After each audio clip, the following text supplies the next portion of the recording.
say that I am to deliver a 4th of July oration. This certainly sounds large and out of the common way, for it's true that I have often had the privilege to speak in this beautiful hall and to address many who now honor me with their presence. The fact is, ladies and gentlemen, the distance between this platform and the slave plantation from which I escaped is considerable, and the difficulties to be overcome in getting from the latter to the former are by no means slight. That I am here today is to me a matter of astonishment as well as of great gratitude.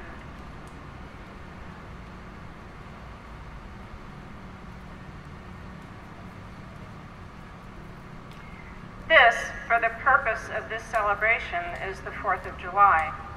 It is the birthday of your national independence and of your political freedom. This, to you, is what the Passover was to the emancipated people of God. It carries your minds back to the day and to the act of your great deliverance.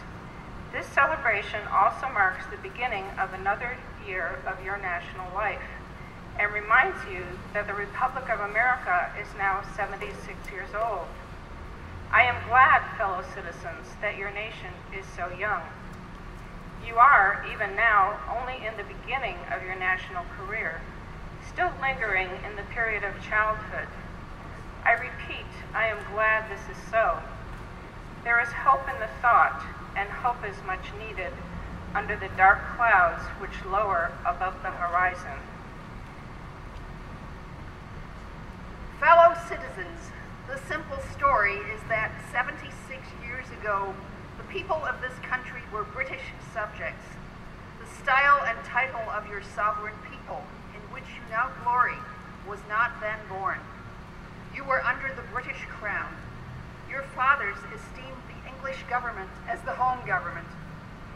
England as the fatherland, although a considerable distance from your home, imposed, in the exercise of its parental prerogatives, upon its colonial children, such restraints, burdens, and limitations as, in its mature judgment, it deemed wise, right, and proper.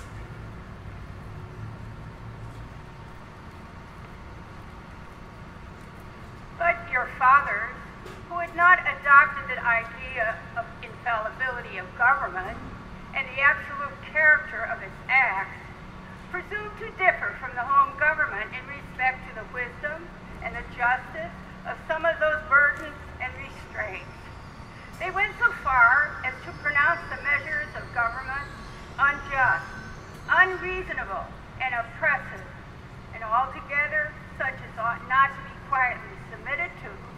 I scarcely need to say, fellow citizens, that my opinion of these measures fully accords with that of your fathers. Feeling themselves harshly and unjustly treated by the home government, your fathers, like men of honesty and men of spirit, earnestly sought to redress. They petitioned and remonstrated. They did so in a decorous, respectful, and loyal manner. This, however, did not answer the purpose. They saw themselves treated with sovereign indifference, coldness, and scorn.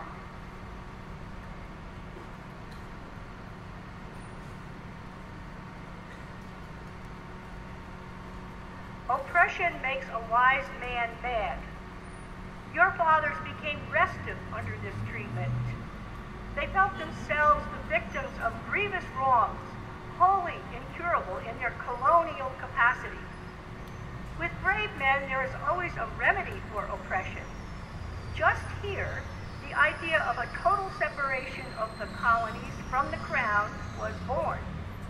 It was a startling idea, much more so than we, at this distance of time, regard it.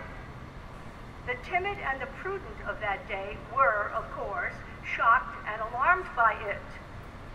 The timid and the prudent of that day were shocked Their opposition to the then dangerous thought was earnest and powerful.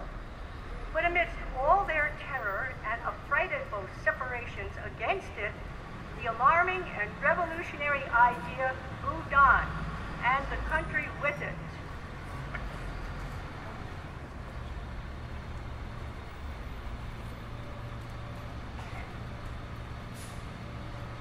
On the 2nd of July, 1776, the Old Continental Congress, to the dismay of the lovers of ease and the worshippers of property, clothed that dreadful idea with all the authority of national sanction. They did so in the form of a resolution. We seldom hit upon resolutions drawn up in our day whose transparency is at all equal to it. Resolved that these united colonies are, and of right ought to be, free and independent states, that they are absolved from all allegiance to the British Crown.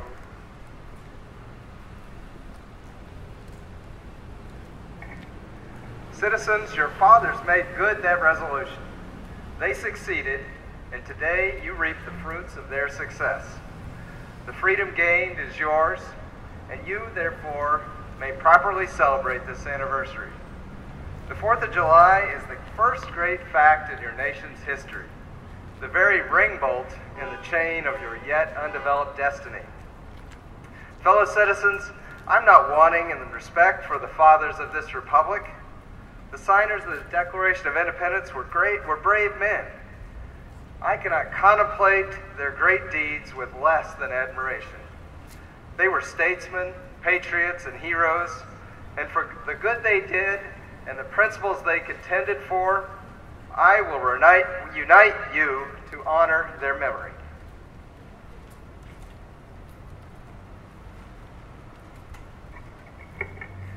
They loved their country better than their own private interests, and all will concede it is a rare virtue that ought to command respect. He who will intelligently lay down his life for his country is a man whom it is not in human nature to despise.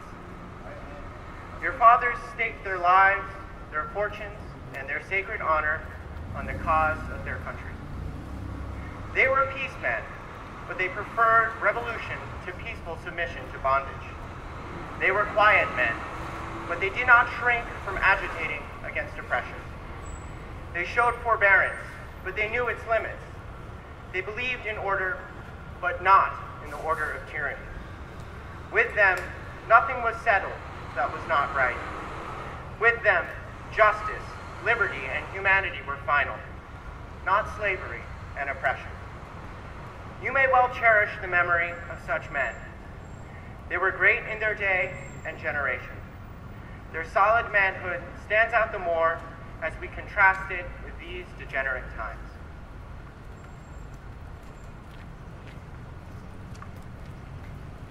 How circumspect, exact, and proportionate were all their movements. How unlike the politicians of an hour. Their statesmanship looked beyond the passing moment and stretched away in strength into the distant future, fully appreciating the hardship to be encountered, firmly believing in the right of their cause, wisely measuring the terrible odds against them. Your fathers, the fathers of this republic, laid the cornerstone of the national superstructure, which has risen and still rises in grandeur around you. Of this fundamental work, this day is the anniversary.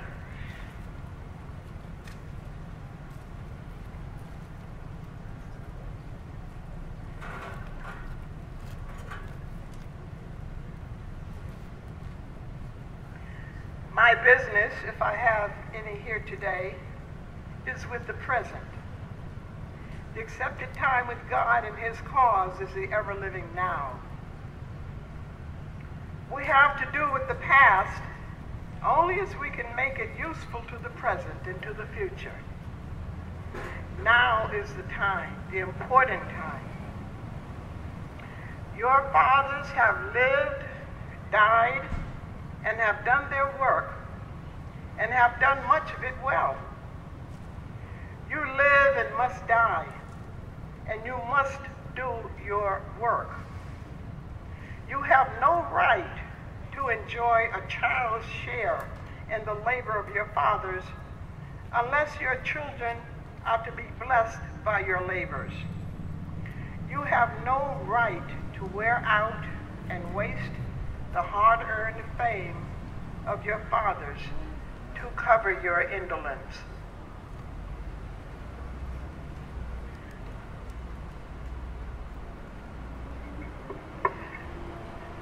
Fellow citizens, pardon me, allow me to ask, why am I called upon to speak here today? What have I or those present to do with your national independence? Are the great principles of political freedom and of natural justice embodied in that Declaration of Independence extended to us? And am I therefore called upon to bring our humble offering to the national altar and to confess the benefits and express devout gratitude for the blessings resulting from your independence to us?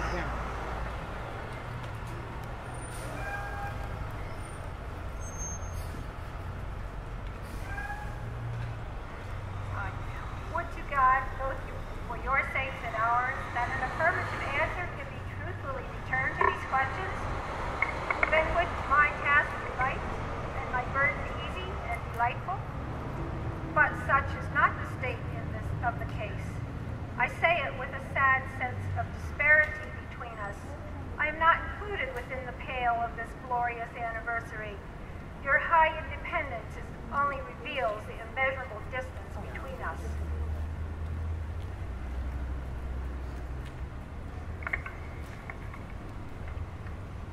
The blessings in which you this day rejoice are not enjoyed in common.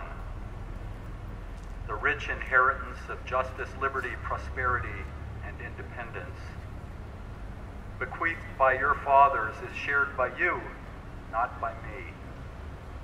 The sunlight that brought life and healing to you has brought stripes and death to me. This 4th of July is yours, not mine. You may rejoice. I must mourn. To drag a man in fetters into the grand illuminated Temple of Liberty and call upon him to join you in joyous anthems, that is inhuman mockery and sacrilegious irony. Do you mean, citizens, to mock me by asking me to speak today? Fellow citizens, above your national tumultuous joy, I hear the mournful wail of millions whose chains, heavy and grievous yesterday, are today rendered more intolerable by the jubilee shouts that reach them.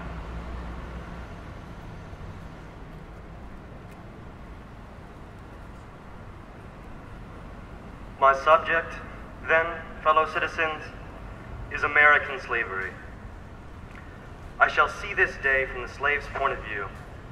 Standing here, identified with the American bondman, making his wrongs mine, I do not hesitate to declare with all my soul that the character and conduct of this nation never looked blacker to me than on this day, 4th of July. Whether we turn to the declarations of the past or to the professions of the present, the conduct of the nation seems equally hideous and revolting. America is false to the past, false to the present, and solemnly blinds herself to be false to the future.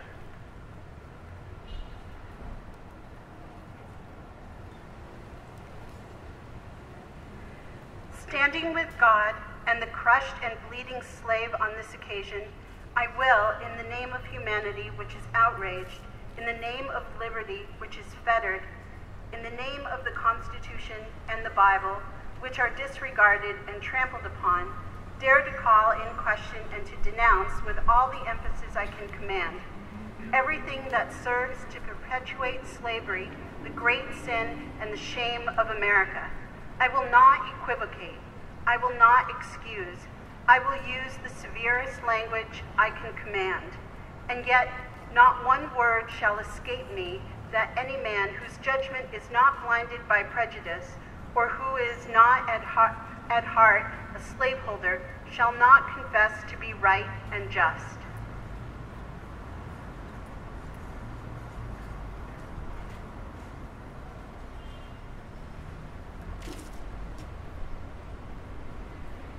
I fancy I hear someone in my audience say, it is just in this circumstance that you and your brother abolitionists fail to make a favorable impression on the public mind. Would you argue more and denounce less? Would you persuade more and rebuke less? Your cause would be much more likely to succeed. But, I submit, where all is plain, there is nothing to be argued. What point in the anti-slavery creed would you have me argue?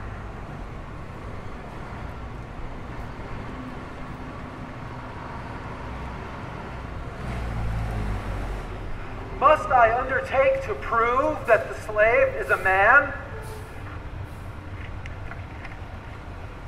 The slaveholders themselves acknowledge it in the enactment of laws for their government. They acknowledge it when they punish disobedience on the part of the slave. There are 72 crimes in the state of Virginia which, if committed by a black man, subject him to the punishment of death, while only 2 of the same crimes will subject a white man to the like punishment. What is this but the acknowledgement that the slave is a moral, intellectual, and responsible being? Southern statute books are covered with enactments forbidding, under severe fines and penalties, the teaching of the slave to read or to write. When you can point to any such laws in reference to the beasts of the field, then I may consent to argue the manhood of the slave. When the dogs in your streets, when the fowls of the air, when the cattle on your hills, when the fish of the sea and the reptiles that crawl shall be unable to distinguish the slave from a brute, then will I argue with you that the slave is a man.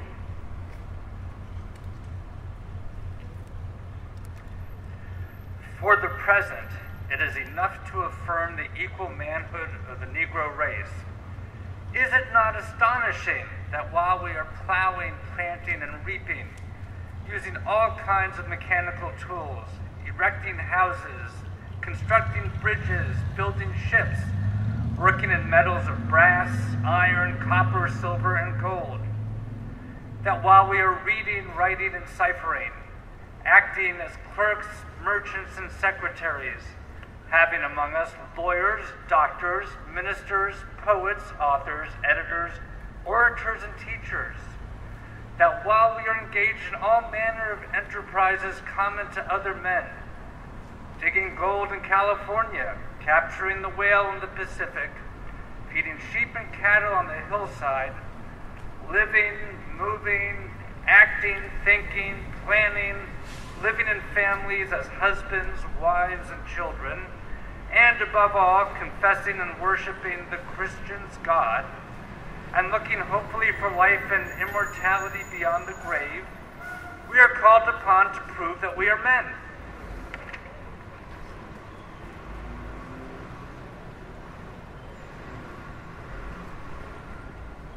Would you have me argue that man is entitled to liberty? That he is the rightful owner of his own body? You've already declared it. Must I argue the wrongfulness of slavery? Is it to be settled by the rules of logic and argumentation? Is a matter beset with great difficulty involving a doubtful application of the principle of justice hard to be understood? How should I look today in the presence of Americans to show that men have a natural right to freedom? To do so would be to make myself ridiculous and to offer an insult to your understanding. There's not a man beneath the canopy of the heaven that does not know that slavery is wrong for him.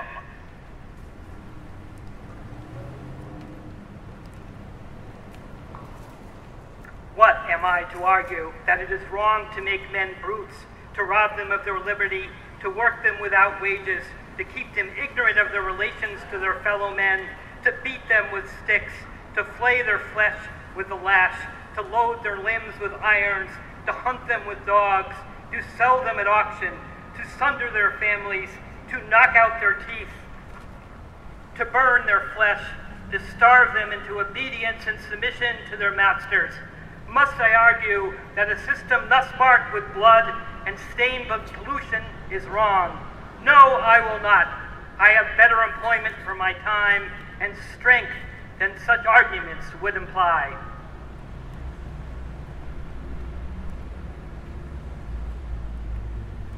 What then remains to be argued? Is it that slavery is not divine, that God did not establish it, that our doctors of divinity are mistaken?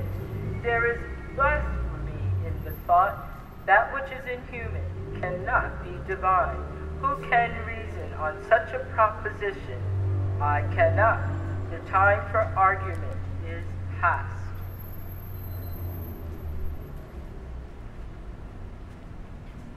At a time like this, scorching irony, not convincing argument is needed.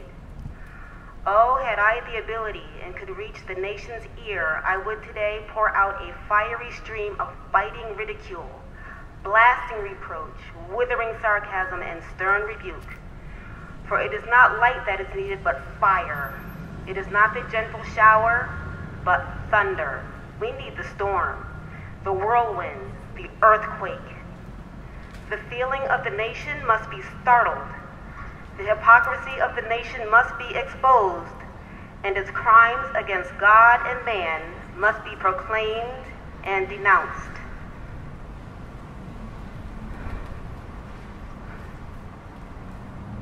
What to the American slave is your 4th of July? I answer, a day that reveals to him more than any other days in the year the gross injustice and cruelty to which he is the constant victim. To him, your celebration is a sham, your boasted liberty an unholy license, your national greatness swelling vanity. Your sounds of rejoicing are empty and heartless. Your denunciation of tyrants, brass-fronted impudence, your shouts of liberty and equality, holy mockery. Your prayers and hymns, your sermons and thanksgivings, with all your religious parade and solemnity, are to him mere bombast, fraud, deception, impiety, and hypocrisy, a thin veil to cover up crimes which would disgrace a nation of savages.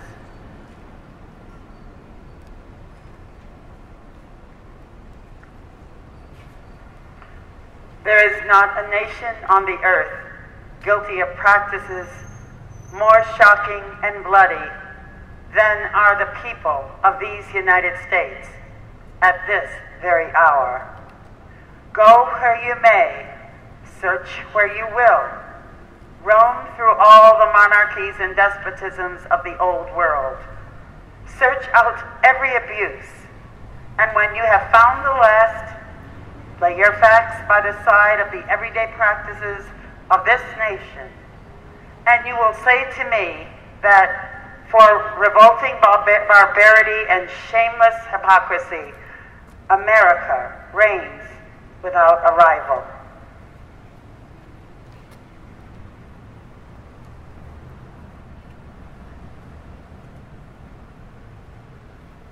Take the American slave trade, which is especially prosperous just now, and carried on in all the large towns and cities in one half of this Confederacy. In several states, this trade is a chief source of wealth. It is called the internal slave trade, in order to divert it from the horror with which the foreign slave trade is contemplated. That trade has long been since denounced by this government as piracy, as an execrable traffic. To arrest it, this nation keeps a squadron at immense cost on the coast of Africa. Everywhere in this country, it is safe to speak of this foreign slave trade as a most inhuman traffic, opposed alike to the laws of God and of man.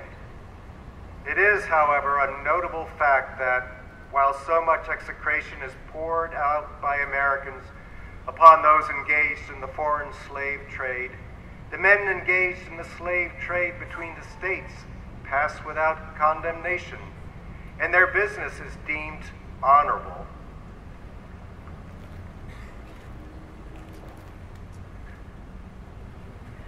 Behold the practical operation of this internal slave trade, the American slave trade, sustained by American politics and American religion. Here you will see men and women reared like swine for the market. You know what is a swine drover? I will show you a man drover. They inhabit all our southern states. They perambulate the country and crowd the highways of the nation with droves of human stock. You will see one of these human flesh jobbers, armed with pistol, whip, and bowie knife, driving a company of 100 men, women, and children from the Potomac to the slave market at New Orleans. These wretched people are to be sold singly or in lots to suit purchasers. They are food for the cotton field and the deadly sugar mill.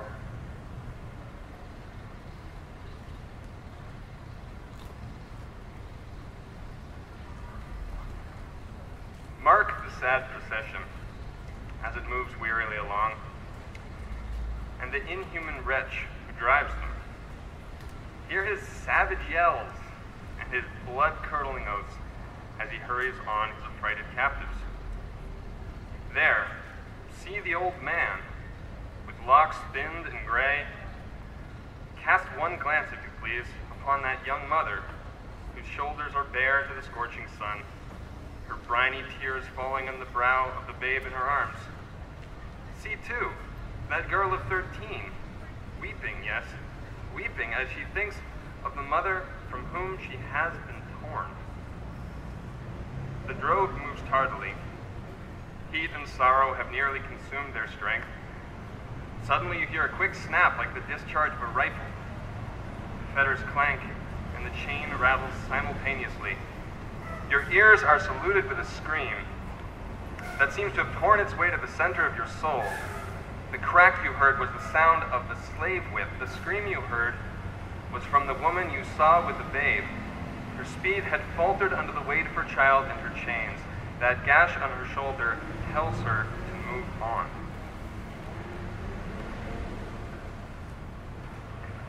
Follow the drove to New Orleans. Attend the auction. See men examined like horses. See the forms of women rudely and brutally exposed to the shocking gaze of American slave buyers. See this drove sold and separated forever. And never forget the deep, sad sobs that rose from that scattered multitude. Tell me, citizens, where under the sun can you witness a spectacle more fiendish and shocking? Yet this is but a glance at the American slave trade as it exists at this moment in the United States.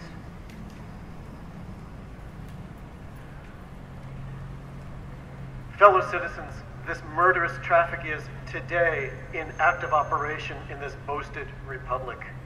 In the solitude of my spirit, I see clouds of dust raised on the highways of the South.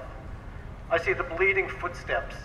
I hear the doleful wail of fettered humanity on the way to the slave markets, where the victims are to be sold like horses, sheep, and swine, knocked off to the highest bidder. There, I see the tenderest ties ruthlessly broken to gratify the lust, caprice, and rapacity of the buyers and sellers of men.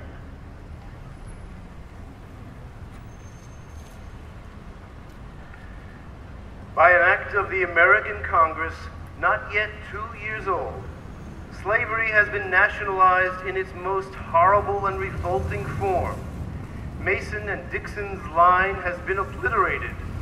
New York has become as Virginia, and and the power to hold, hunt, and sell men, women, and children as slaves remains no longer a mere state institution, but is now an institution of the whole United States. The power is coextensive with the Star-Spangled Banner and American Christianity. Where these go, may also go the merciless slave hunter. Where these are, man is not sacred. He is a bird for the sportsman's gun. By that most foul and fiendish of all human decrees, the liberty and person of every man are put in peril. Your broad Republican domain is hunting ground for men. Your lawmakers have commanded all good citizens to engage in this hellish sport. Your president, your secretary of state enforce as a duty you owe to your free and glorious country and to your God that you do this accursed thing. Not fewer than 40 Americans have within the past 2 years been hunted down and, without a moment's warning, hurried away in chains and consigned to slavery and excruciating torture. Some of these have had wives and children dependent on them for bread, but of this no account was made. The right of the hunter to his prey stands superior to the right of marriage and to all rights in this republic, the rights of God included.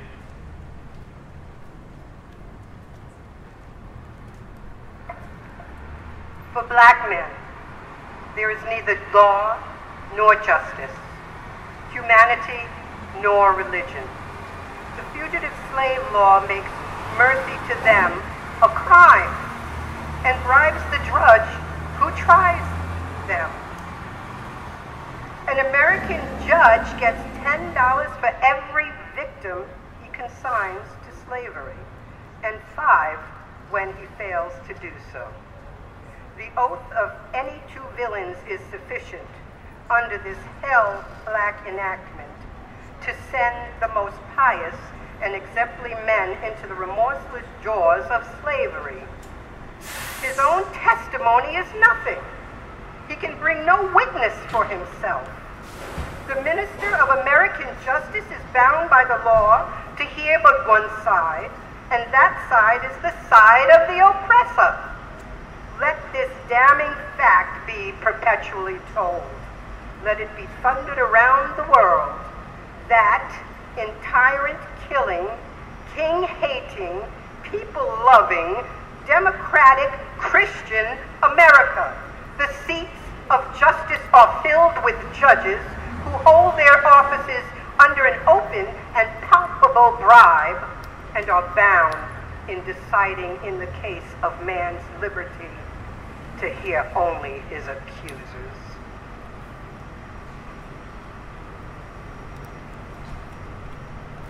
In glaring violation of justice, in shameless disregard of the forms that administering law, in cunning arrangement to entrap the defenseless, and in diabolical intent, this fugitive slave law stands alone in the annals of tyrannical legislation.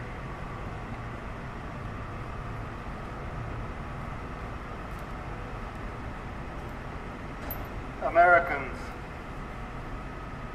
your Republican politics, not less than your Republican religion, are flagrantly inconsistent. You boast of your love of liberty, your superior civilization, and your pure Christianity, while the whole political power of the nation is solemnly pledged to support and perpetuate the enslavement of 3 millions of your countrymen. You hurl your anathemas at the crowned-headed tyrants of Russia and Austria, and pride yourselves in your democratic institutions, while you yourselves consent to be a mere tool and bodyguards of the tyrants of Virginia and Carolina.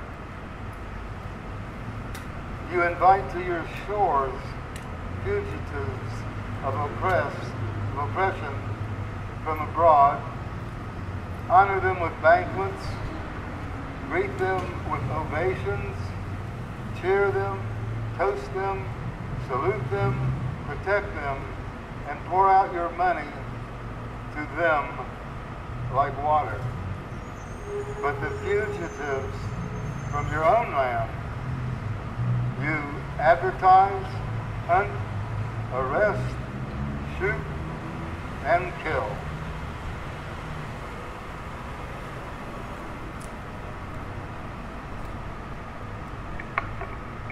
The church of this country is not only indifferent to the wrongs of the slave, it actually takes sides with the oppressors. For my part, I would say welcome infidelity, welcome atheism, welcome anything in preference to the gospel as preached by these divines. They convert the very name of religion into an engine of tyranny and barbarous cruelty and serve to confirm more infidels in this age than all the infidel writings of Thomas Paine, Voltaire, and Bolingbroke put together have done.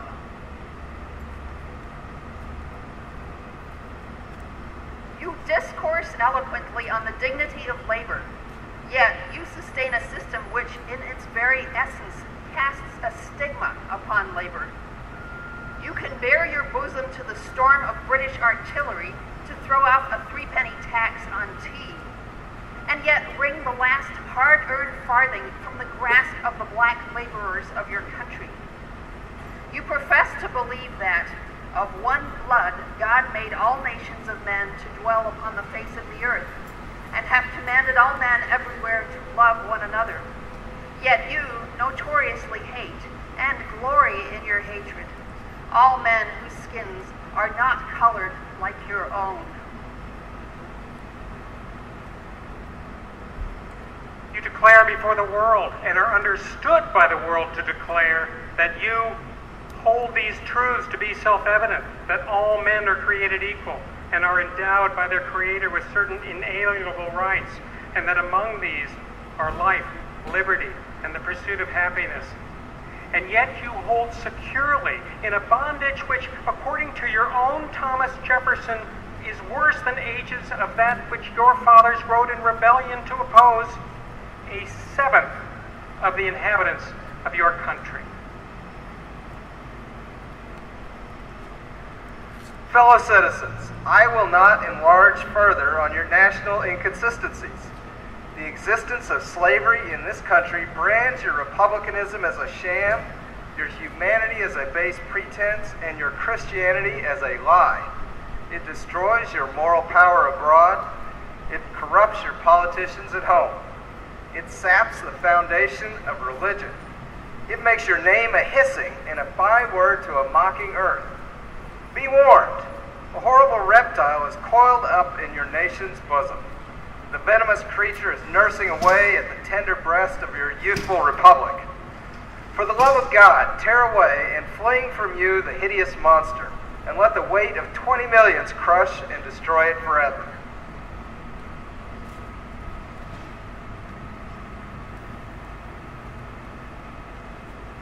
Allow me to say, in conclusion, notwithstanding the dark picture I have this day presented of the state of the nation, I do not despair of this country.